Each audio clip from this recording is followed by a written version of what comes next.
जय हिंद दोस्तों। आप सभी का स्वागत है हमारे रैंकर टीम यूट्यूब चैनल पर। दोस्तों आज हम डिस्कस करेंगे हिस्ट्री के बारे में। हमारी हिस्ट्री की आज सेकंड क्लास है और पहली क्लास में हमने चर्चा कर चुकी है जो हमारे यूट्यूब रैंकर टीम चैनल पर पड़ी हुई है। ठीक है दोस्तों, इसमें प्ले लिस्ट है, प्ले लिस्ट में जाकर के आप हमारी सारी की सारी वीडियो देख सकते हैं जिसमें मैथ, रीजनिंग, जीके में हमारी हिस्ट्री, ज्योग्राफी और पॉलिटी सारी की सारी क्लास है। आपकी क्लास बाई क्लास मिलेंगी। ठीक है दोस्तों, तो चलो दोस्तों स्टार्ट करते हैं। हमारी पहली क्लास से दूसरी क्लास है आज हमारी हिस्ट्री की। लेकिन स्टार्ट करने से पहले मैं आपसे रिक्वेस्ट करता हूँ कि आप हमारे चैनल को सब्सक्राइब करें और शेयर करें। तो आज हमारा सब्जेक्ट कौन सा है? हिस्ट्री। हिस्ट्री हिस्ट्री का फादर्स किसे कहा जाता है? हिस्ट्री का मैंने आपको फादर्स बताया था, हेरोडोटस को। याद करने का सिंपल नाम भी बताया था, कैसे याद किया जाता है पिछली क्लास देख लीजिए। तो दोस्तों सबसे पहले याद हम बात करते हैं कि हिस्ट्री को देखो, हिस्ट्री को 3 पार्ट में डिवाइड किया गया था। लेकिन दो दो बात से डिवाइड किया गया था, एक तो लिखित के आधार पर और एक उसके है जो मिलने वाले साक्ष्य के आधार पर। दो इतिहासकार थे, दोनों इतिहासकारों ने अलग अलग उसके भागों पर डिवाइड किया था। एक थे जॉन वुरस और एक थे क्रिश्चियन थॉमसन। तो दोस्तों सबसे पहले हम बात करेंगे लिखित के आधार पर। लिखित के आधार पर किसने डिवाइड किया था, कैसे डिवाइड किया था, फिर हम बात करेंगे उससे मिलने वाली धातुओं के आधार पर। ठीक है दोस्तों, तो चलो दोस्तों स्टार्ट करते हैं। देखो एक सबसे पहले बात बताता हूँ, एक इतिहासकार थे John Bruce. John Bruce John Bruce एक ऐसे इतिहासकार थे जिन्हें पुरातात्विक इतिहास का फादर्स कहा जाता है, यानी जनक भी कहा जाता है और इन्हें भूगर्भ वैज्ञानिक भी कहा जाता है। इन्हें क्या कहा जाता है? पुरातात्विक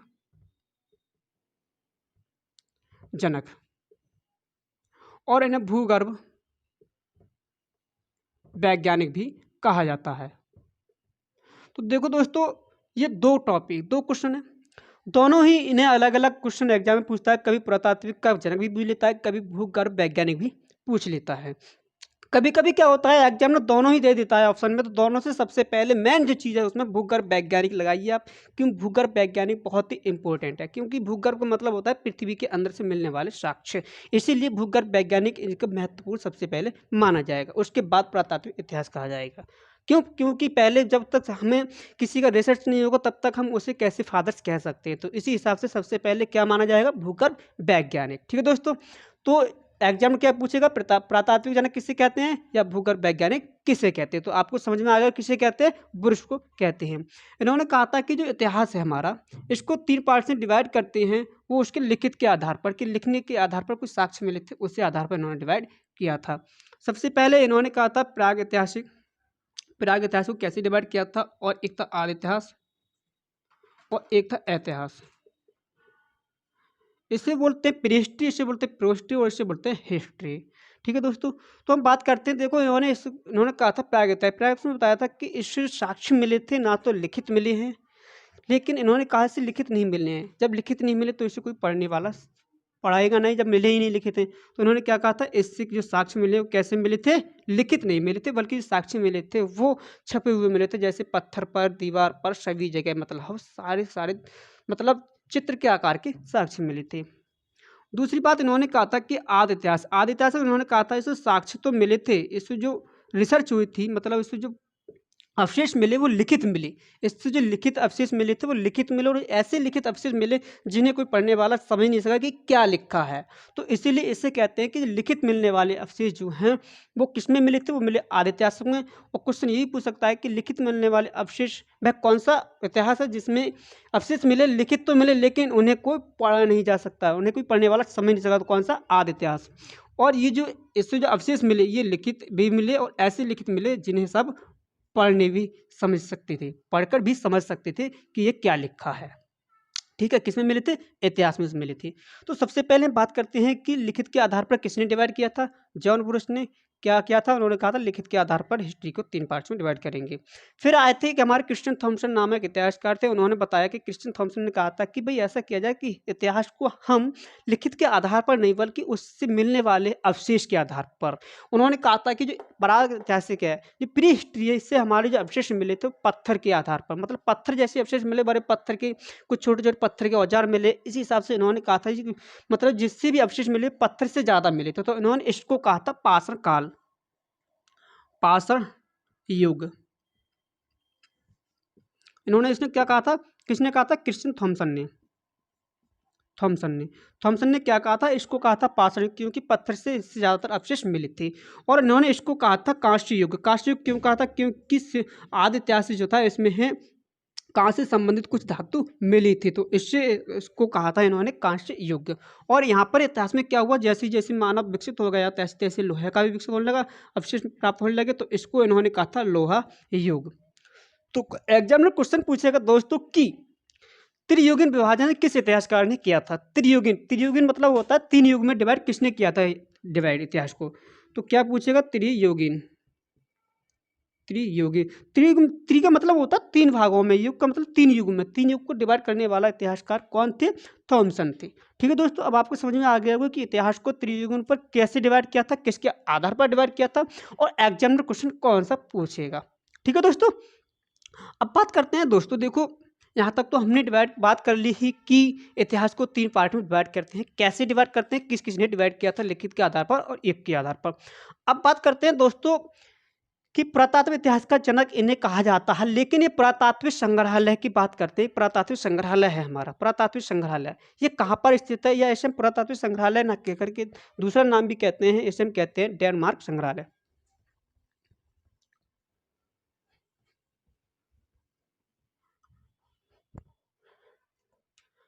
एक हमारा है पुरातात्विक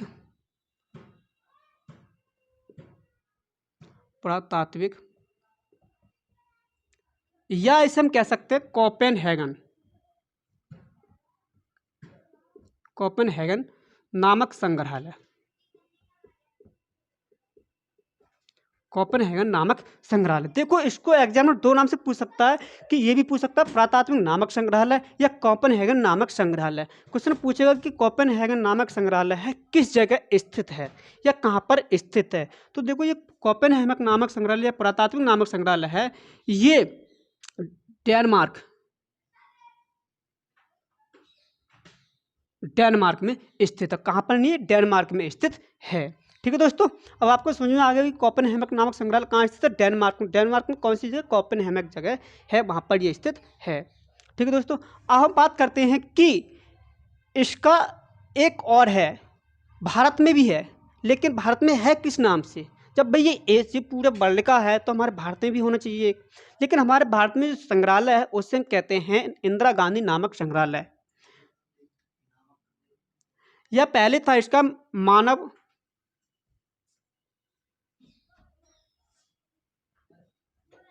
नामक संग्रहालय,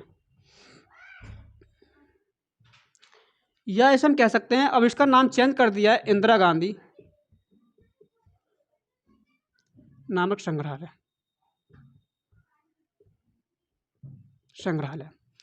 एग्जामिनर भारत यदि छोटे छोटे जो लेवल हैं, जैसे जो ग्रुप डी है, पैट है, आर्मी, इसमें ये पूछेगा, इसमें से ये तो बहुत कम पूछेगा, ये तो हाई लेवल में पूछेगा, लेकिन छोटे मोटे लेवल में पूछ सकता है कि इंदिरा गांधी नामक संग्रहालय भारत में किस जगह स्थित है। इंदिरा गांधी नामक संग्रहालय या मानव नामक संग्रहालय कहाँ स्थित है। तो देखो इंदिरा गांधी नामक संग्रहालय है दोस्तों, ये एक मध्य प्रदेश में एक जगह है, भोपाल, मध्य प्रदेश में एक जगह है भोपाल में ये स्थित है, भोपाल। लेकिन कभी कभी कहाँ पर स्थित है, इंदिरा गांधी नामक संग्रहालय भोपाल में स्थित है। कहाँ स्थित है, भोपाल में। लेकिन क्या होता है कि कभी कभी एग्जामिनर एक क्वेश्चन पूछता है, यही पूछ लेता है कहाँ स्थित है, भोपाल में, लेकिन एक क्वेश्चन और पूछता है कि इंदिरा गांधी नामक संग्रहालय किस मंत्रालय के अंतर्गत आता है। इंदिरा गांधी नामक संग्रहालय किस मंत्रालय के अंतर्गत आता है, शिक्षा मंत्रालय, मतलब औद्योगिक मंत्रालय, बहुत सारे मंत्रालय है। तो देखो सारे के सारे मंत्रालय नहीं, बल्कि जो आता है इंदिरा गांधी नामक संग्रहालय आता है। आपको समझ में आ रहा होगा कि जब इसमें ही मिलने वाले जो साक्ष्य हैं वो शिक्षा से संबंधित हैं, तो इसीलिए जो मिटा दिया मैंने, मध्य प्रदेश में जो मंत्रालय है वो आता है संस्कृति मंत्रालय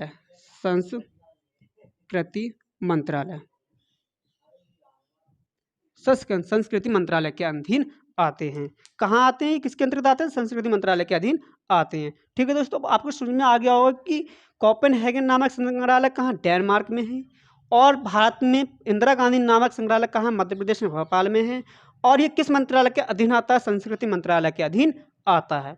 यहाँ तक तो दोस्तों हमने बात कर ली हिस्ट्री के बारे में।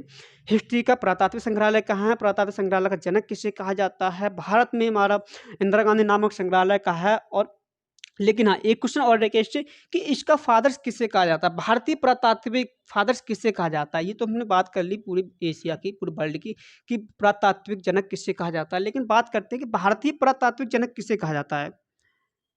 भारतीय पुरातात्विक जनक, पुरातात्विक पुरातात्विक जनक किसे कहा जाता है, विभाग का जनक किसे कहा जाता है, पुरातात्विक संग्रहालय का जनक किसे कहा जाता है। आपने नाम सुना होगा कंगनिम, कंगिनम, कंगिनम, कंगिनम, कंगिनम को भारतीय पुरातात्विक का संग्रहालय का फादर्स कहा जाता है। भारतीय पुरातात्विक संग्रहालय का जनक किसे कहा जाता है, कंगिनम कहा जाता है। और पूरी बात की है पुरातात्विक पुरातात्विक का संग्रहालय किसे कहा जाता है, जनक पुरातात्विक संग्रहालय जनक किसे कहा जाता है, बुरुश को कहा जाता है। ठीक है दोस्तों, अब आपको समझ में आ गया कि भारत में पुरातात्विक संग्रहालय कहाँ स्थित है, भोपाल में। इसका फादर्स किसे कहा जाता है, भारत में पुरातात्विक संग्रहालय को कंगिनम को कहा जाता है। किस मंत्रालय के अंतर्गत आता है, ये संस्कृति मंत्रालय के अधीन आता है। अब दोस्तों हम बात करते हैं इसमें सबसे पहले प्री हिस्ट्री के बारे में। प्री हिस्ट्री हम पढ़ेंगे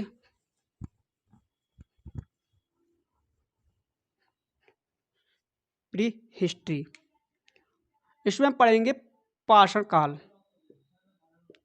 पाषाण काल कौन सा था, पहले पाषाण काल था हमारा प्री हिस्ट्री में। देखो पाषाण काल को 4 पार्ट में डिवाइड किया गया था। एक था हमारा प्रापाषाण काल, मैंने प्रापाषाण काल का आपको टाइम पीरियड पीछे भी बता चुका हूँ। एक था मध्यपाषाण काल, तीसरा है हमारा नवपाषाण काल, चौथा है हमारा ताम्रपाषाण काल। देखो दोस्तों समझो इसमें कि इसमें किस किस के अवशेष मिले हैं। देखो पुरापाषाण काल के मैं आपको पहले टाइम पीरियड बता चुका हूं और इसके अवशेष भी बता चुका हूं कि यहाँ से क्या क्या अवशेष मिले हैं। देखो पुरापाषाण काल में सबसे पहले जो आविष्कार मिला था आग का आविष्कार। आग का आविष्कार कहाँ देखने को मिला, पुरापाषाण काल में। किसका आविष्कार, आग का आविष्कार। ठीक है दोस्तों, आग का आविष्कार कहाँ मिला है, पुरापाषाण काल में मिला है। लेकिन एक बात और दोस्तों, इससे कभी कभी क्वेश्चन ये पूछ लेता है बहुत गहराई में जाकर के कि गुफा चित्री भित्ति का आविष्कार किस काल में देखने को मिला है। किसका, गुफा चित्री, गुफा चित्र भित्ति, इसे गुफा चित्र भित्ति भी कहते हैं कभी कभी, क्योंकि गुफा चित्र भित्ति का मतलब यह है गुफा में जो भित्तीय दीवार है उस पर चित्र देखने को मिले हैं। लेकिन ये पूछता है गुफा चित्र भित्ति के अवशेष किस काल में मिले हैं, किस काल में मिले हैं, पुरापाषाण काल में मिले हैं। लेकिन कभी कभी ये भी पूछ सकता है एग्जामिनर की गुफा चित्र भित्ति के अवशेष मिले हैं किस जगह मिले हैं। तो देखो जो अवशेष मिले हैं वो मिले हैं मध्य प्रदेश में, एक जगह है भीमबेटका। भीमबेटका एक जगह है जो नर्मदा नदी के किनारे है। कहाँ पर, नर्मदा नदी के किनारे स्थित था। और ये कहाँ, मध्य प्रदेश में है। मध्य प्रदेश में एक भीमबेटका जगह है, नर्मदा नदी के किनारे, और ये कहाँ, गुफा चित्री भित्ति देखने को अवशेष मिले हैं। तो दोस्तों इसको बहुत ही इंपॉर्टेंट चीज़ है, इसे याद रखना, क्योंकि ये एग्जामिनर काफ़ी बार पूछ चुका है इस क्वेश्चन को कि गुफा चित्री भित्ति के अवशेष किस नदी के किनारे मिले हैं। कभी कभी ये भी पूछ लेता है, तो किस नदी किनारे, नर्मदा नदी किनारे। कभी कभी ये भी पूछ लेता है किस जगह मिले हैं, भीमबेटका में। कहाँ पर, मध्य प्रदेश में मिले हैं। और कहाँ, कुछ काल में मिले हैं, पुरापाषाण काल में मिले हैं। यहाँ तक तो हमने बात कर ली पुरापाषाण काल से संबंधित सारी की सारी जानकारी। ठीक है दोस्तों, दोस्तों हम बात करते हैं मध्यपाषाण काल। देखो मध्यपाषाण काल में सबसे पहले बात करते हैं अंत्योष्टि। अंत्योष्टि देखने को मिली, अंत्योष्टि।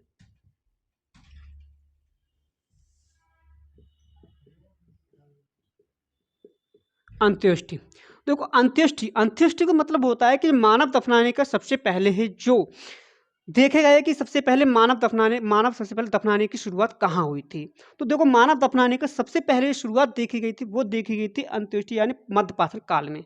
मध्यपाषाण में क्या काल में क्या हुआ था, सबसे पहले मानव को धीरे धीरे दफनाए जाने लगी, मानव को दफनाए जाने की शुरुआत स्टार्ट हो गई थी। लेकिन पूर्ण ढंग से बात की जाए, व्यवस्थित ढंग से बात की जाए, व्यवस्थित ढंग से मानव को दफनाए गए, मतलब ढेर के ढूर कैसे दफनाए गए थे, वो दफनाए गए थे नवपाषाण काल में।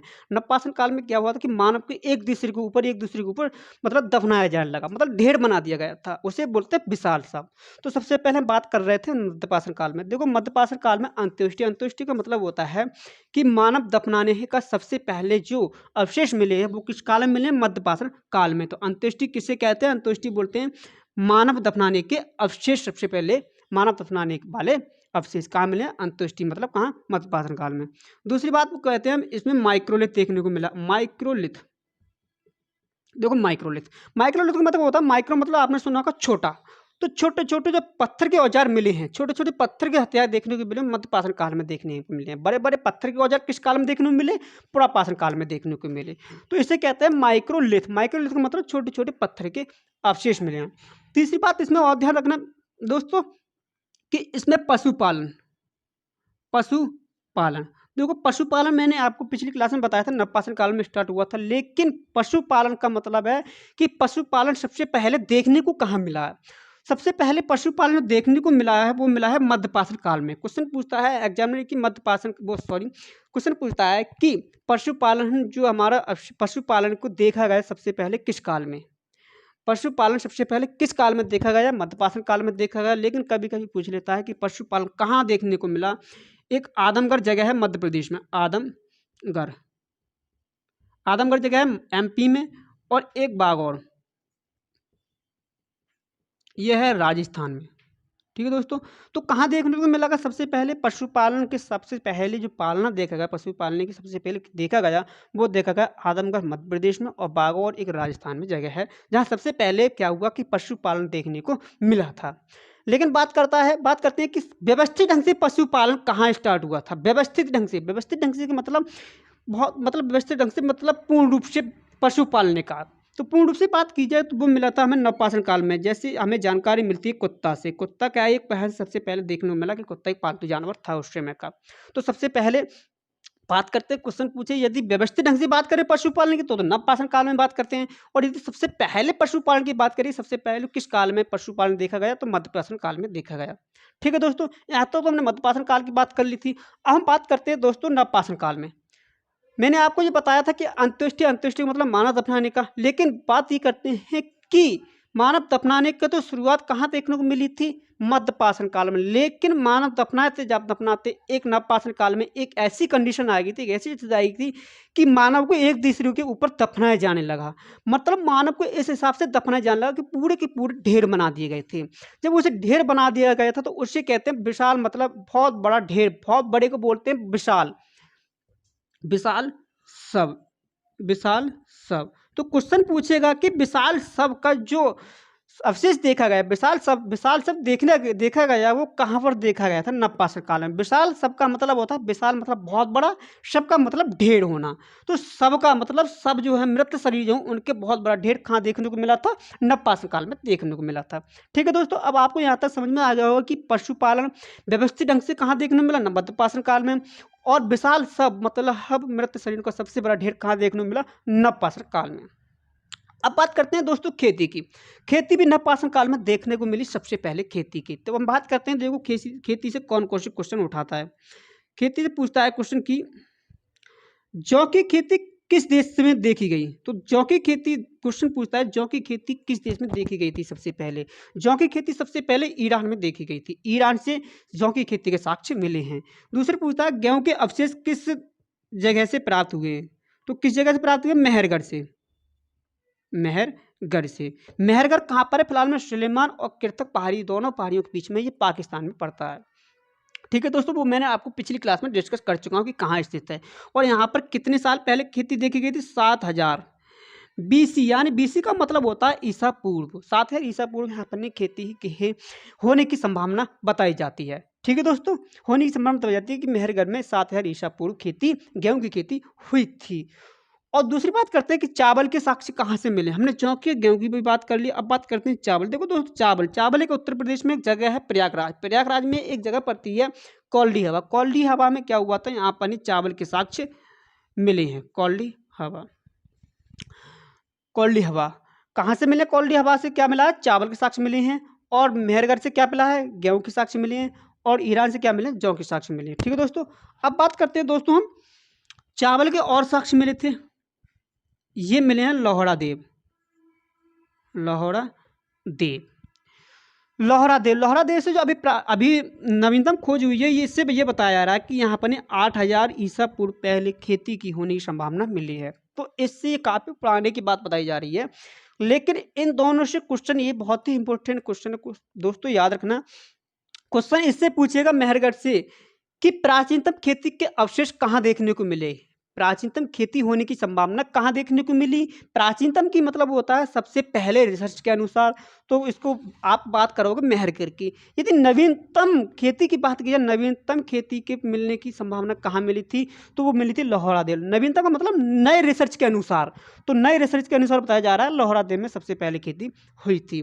तो क्वेश्चन आप दो चीज याद रखना, एक प्राचीनतम और नवीनतम। यदि नवीनतम की बात करें तो लोहड़ा देव लगाना, और प्राचीनतम की बात करें तो मेहरगढ़ लगाना। ठीक है दोस्तों, अब आपको यहाँ तक समझ में आ गया होगा कि जौ की खेती कहाँ साक्ष्य मिलने हैं, गेहूं की कहाँ, और चावल की कहाँ, और प्राचीनतम की कहाँ, और नवीनतम के कहाँ। अब बात करते हैं, यहाँ तक तो हमने नवपाषाण काल की बात कर ली थी।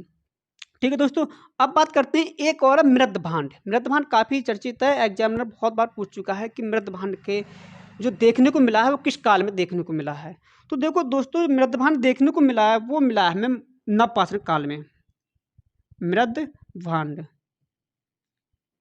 मृदभांड, मृदभांड क्वेश्चन पूछे कि मृदभांड के देखने को जो किस काल में देखा गया, मृदभांड के अवशेष कहाँ से मिले, नवपाषाण काल में।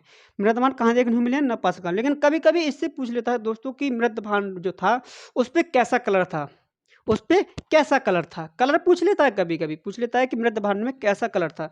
तो आपने देखा होगा कि जब स्त्री गेट पे आती है तो उस पर जब बच्चे की जो लिखी जाती है फाटक पर, तो वो क्या करते, कुछ नहीं मिलता, चौक फौक तो गिट्टी उठाती है और लिख देती है फाटक पर, डेट डाल देती है। तो उसमें जो प्रचलन था दोस्तों, उस समय गैरू वर्णीय, गैरू का मतलब होता है गेरू के रूप में, तो गैरू वर्णीय कैसा कलर था, गैरू वर्णीय, गैरू वर्णीय एक रंग था, गैरू वर्णीय कलर, कैसा कलर था, गैरू वर्णीय रंग, गैरू वर्णीय रंग। तो आपसे समझ में आ गया होगा कि मृदभांड पर कैसा रंग था, गैरू वर्णीय रंग था। अब बात करते हैं दोस्तों ताम्रपाषाण काल। ताम्रपाषाण काल में देखो, ताम्रपाषाण काल को हम कहते हैं चिल्कोलिथ। क्या कहते हैं, चिल्कोलिथ। चिल्कोलिथ का मतलब होता है तांबे का। ठीक है, तो चिल्कोलिथ एग्जाम पूछता है कि चिल्कोलिथ, चिल्कोलिथ किसे कहते हैं, किसे कहते हैं, ताम्रपाषाण काल को चिल्कोलिथ कहते हैं। किसे कहते हैं, चिल्कोलिथ, ताम्रपाषाण काल को। अब नवपाषाण काल को क्या कहते हैं, हमने माइक्रोलिथ कहते हैं, मध्यपाषाण काल में देखने को मिला है। चिल्कोलिथ किसे कहते हैं, ताम्रपाषाण काल में भी कहा गया। लेकिन माइग्रोलिथ एक है, माइग्रोलिथ, माइग्रोलिथ,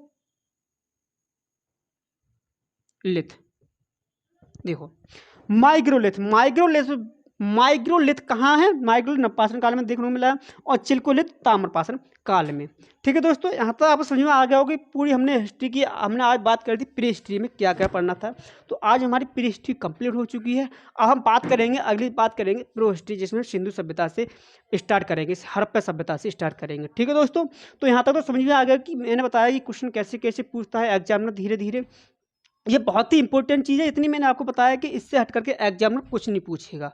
ये सारे के सारे मैंने आपको जितने भी पॉइंट बताए, सारे के सारे आपको क्वेश्चन के अकॉर्डिंग बताएं कि कैसे कैसे पूछता है। ये सारे के सारे इसी से ही टॉपिक से, इसी से ही मतलब क्वेश्चन उठाता और कुछ नहीं उठाता। ठीक है दोस्तों, तो दोस्तों मैं वीडियो यहीं रोकता हूँ, और आप हमारे नेक्स्ट क्लास से जुड़ने के लिए आप हमारे चैनल से जुड़े रहें। ठीक है दोस्तों, जय हिंद साथियों।